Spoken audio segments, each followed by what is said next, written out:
What's going on, YouTube? Back with another video. Just walking through the neighborhood today, talking about a topic that got a lot of y'all interested, bro, which is why 99% of brand owners are broke. Brand owners, as a community, you feel me? We are just naturally just bad with money. It seems like it's like every time somebody asks me about clothing brand, it always links back to money. You know, like the money that they're spending, the money that's either coming in, not knowing what to do with it, not knowing how to actually turn this money into more money, and just overall just being very irresponsible with money in general, not having very much financial literacy, they call it. But it all stems from, a lot of us come from places where we just ain't have no money. You know, clothing brand owners, this is a entry level business, I would say, you know, based on the other businesses I'm in. For you guys who have been watching the channel for a while, and even for some of the people that's fairly new, some of y'all know that I run two e-commerce stores, which is two of my businesses, two of my income streams. And one of them happens to be a clothing brand. Another happens to be a very niche store, but it's the level of the entry is a lot higher than a clothing brand. So that, like, when I go back to saying clothing brand, it's a lot of us are first a little bit of money, right? It's a very low barrier to entry to have a clothing brand. So with that being said, a lot of us have no financial literacy. Like, we do not have financial literacy when it comes to keeping money in the bank, growing it, investing it, and making logical decisions when we have money, when we spend it. So that goes back to the title. A lot of us end up being broke. 99% of clothing brand owners end up being broke because they don't understand how to make their money work for them, and they don't understand how to keep their money growing. Money is a thing that you have to treat right.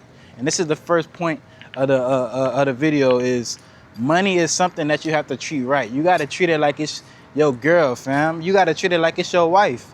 You can't be out here handing it and letting everybody get a taste of your money. You feel me? You got to keep it.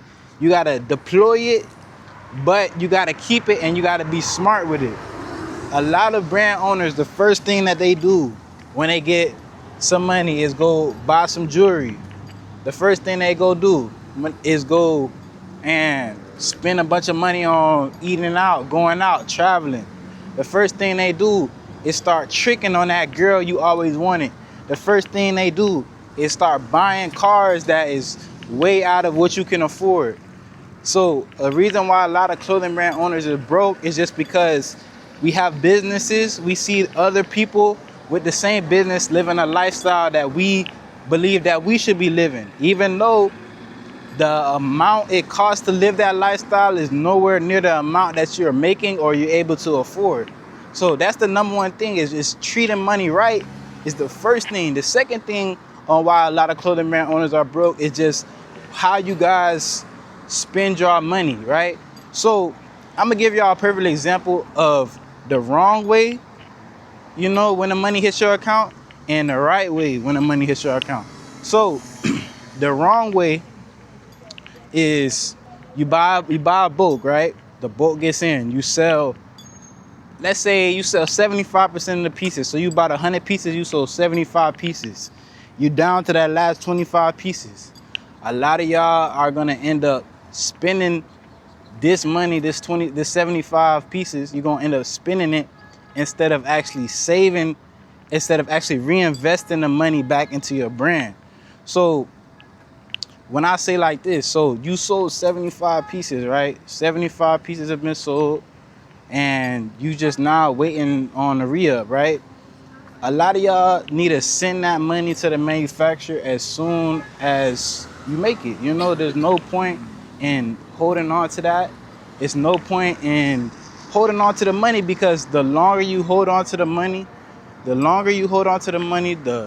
harder it's gonna be to be able to make the right decision. See, the thing with me, I'll be trying to invest my money as soon as possible, because when you don't, you end up holding on to this, and when you hold on to it, you end up making bad decisions. So the best thing to do is, as soon as you get enough money for your bulk, you place the bulk. You send the money to the manufacturer. As soon as you get enough money for the next drop, you place it, because that keeps the money in constant rotation. That keeps the business going. When you have a brand, you need to always have new product coming in, new stuff coming in. Because let's say you do it wrong. For example, like I said, you get the 75 pieces, right? You sold 75 pieces, you got 25 left, and you don't place the book. You wait till you down to your last 2 pieces to place the book. First of all, half that money is probably already gone, spent on your lifestyle or whatever, and you don't got no more pieces to bring in any no more new money. So you just sitting back on reserves. You holding money on reserve. You trying to live off reserves, rather than if you would have just placed that bulk when you sold 50 pieces and you got the bulk coming in, you able to sell the other 50 pieces out of that 100, and then boom, right on time, another bulk lands and allows you to reciprocate that money, put that money back in the business and keep the business growing. So what a lot of you guys don't realize, when you spend this brand money, when you spending money that's not yours, it kills your business, bruh. You stealing money from your business, right? At the end of the day, we're all people who created this brand to succeed. And when you take away profit, when you take away money from your business, the less chance that you will succeed with this. Because this is a game about whoever invests the most is gonna win.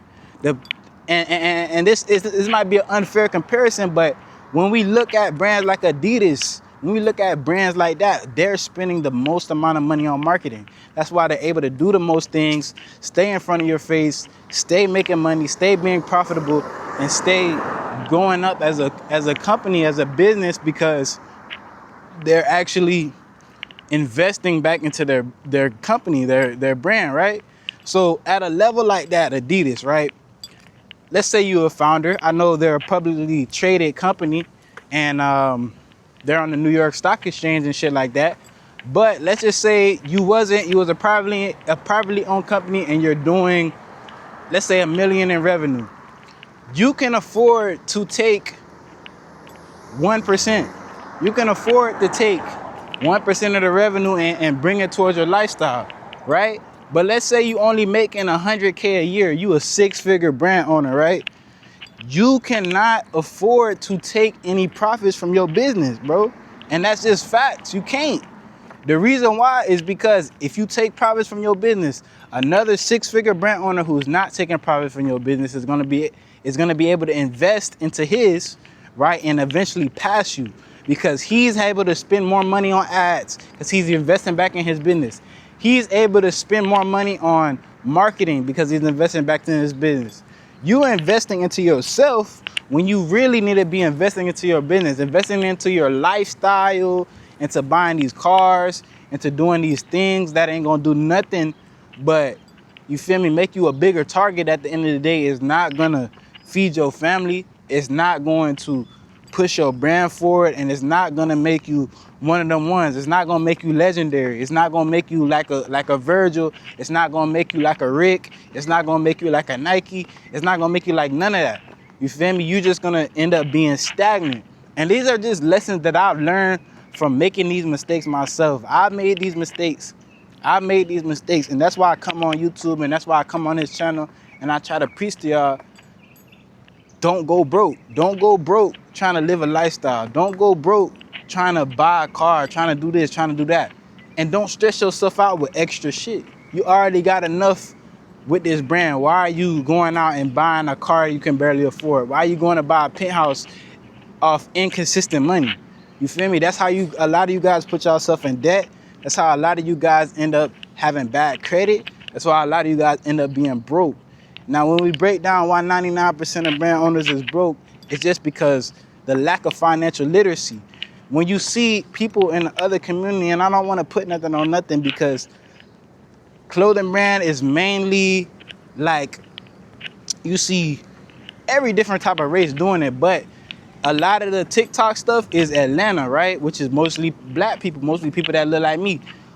I know from a personal experience, being black in America, nobody teaches us how to use money, how to be smart financially with money. There's a reason why you go to Complex Con and you see all these successful brands, and the people that are there, mostly when you look around, it's not none of us.